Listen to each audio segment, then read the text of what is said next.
কলকাতার এক বাসায় তাকে পরিকল্পিতভাবে খুন করা হয়েছে। আজকে সুনিশ্চিত হয়েছে সকালবেলায় ভারতীয় পুলিশ জানিয়েছেন যে তিনি খুন হয়েছেন।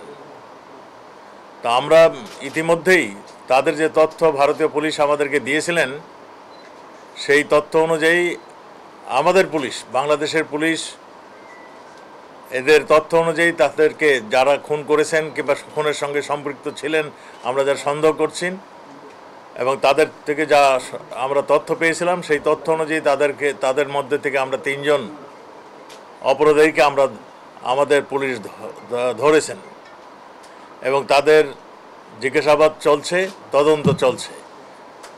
আপনারা জানেন ওই এলাকাটা একটা সন্ত্রাস কবল এলাকা, ওই ঝিনাইদহের এলাকাটা, ওই সীমান্ত এলাকা। আমাদের আনার সাহেব সেখানে মাননীয় সংসদ সদস্য হিসাবে তিনি দায়িত্ব এইবারও নির্বাচিত হয়েছিলেন। চিকিৎসার জন্য তিনি যাওয়ার পরে এই ঘটনাটি ঘটে।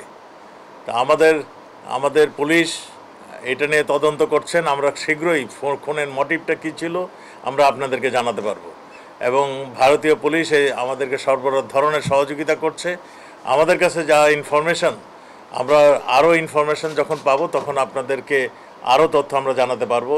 তা আমরা এইটুকু এখন জানাতে পারছি, মানে আপনাকে জানাতে যাচ্ছি, সেটা হলো তিনি খুন হয়েছেন। কলকাতার এক বাসায় তাকে পরিকল্পিতভাবে খুন করা হয়েছে এবং এই খুনের মোটিভ কারা কারা খুন করেছিলেন এই সব তথ্যই আমাদের ভারতীয় পুলিশ কাজ করছে, আমাদের পুলিশও কাজ করছে।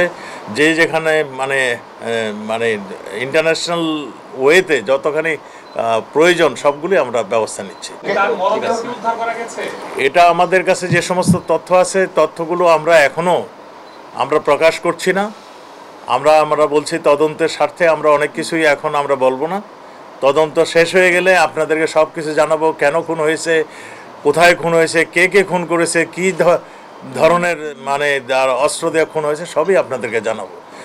মরদেহটা এখনও আমাদের হাতে আসেনি। তো আমরা যতটুকু খবর পাচ্ছি সেই খবর অনুযায়ী আমরা তদন্ত করছি। 2 দেশের পুলিশই তদন্ত করছে। ভারতের তো পুলিশ আমাদেরকে জানিয়েছেন তিনি খুন হয়েছেন, এটা সুনিশ্চিত। আমাদের পুলিশের হেফাজতে রয়েছে এবং তাদের জিজ্ঞাসাবাদ হচ্ছে এবং জিজ্ঞাসাবাদ হলে আমরা তো বলছি আমরা তদন্তের স্বার্থে অনেক কিছুই এখন আমরা বলতে পারছি না। আমরা খুব পজিটিভ ওয়েতে তদন্ত চলছে এবং আমরা সুনিশ্চিত যারা এই খুনের সঙ্গে জড়িত তাদের উদ্দেশ্য কী ছিল আমরা সুনিশ্চিত সেগুলো আপনাদের প্রকাশ করতে পারবো।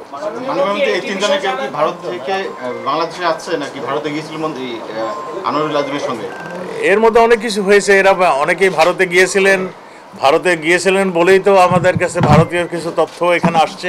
আমরা সব কিছু মিলে ঝুলেই আমরা তো বলেছি ভারতের পুলিশও আমাদেরকে সহযোগিতা করছেন এবং আমাদের পুলিশ আপনারা জানেন অত্যন্ত দক্ষ পুলিশ আমাদের। তারাও এই খুনের মোটিভ, খুনের কি হয়েছে সব কিছু আপনাদের বিস্তারিত আমরা দিতে পারবো।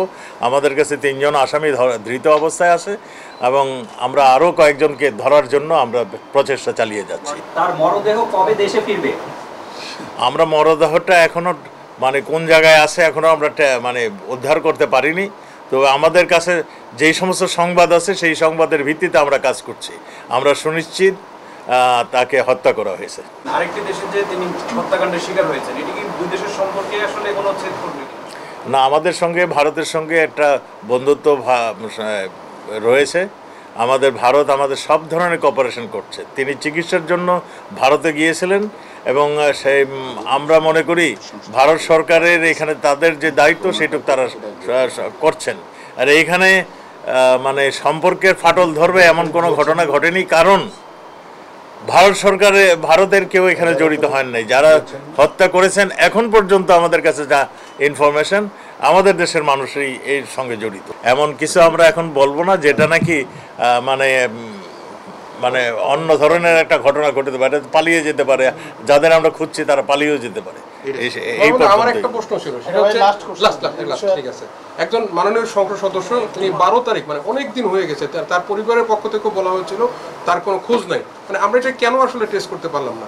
এত বড় একটা ঘটনা, তিনি একজন সংসদ সদস্য, আপনি ট্রেস করতে পারিনি, এটা কথা ঠিক না। আমরা কিভাবে এতখানি এগিয়েছি আমরা তো কতখানি এগোছি আমরা তো এখনো জানাচ্ছি না তদন্তের স্বার্থে।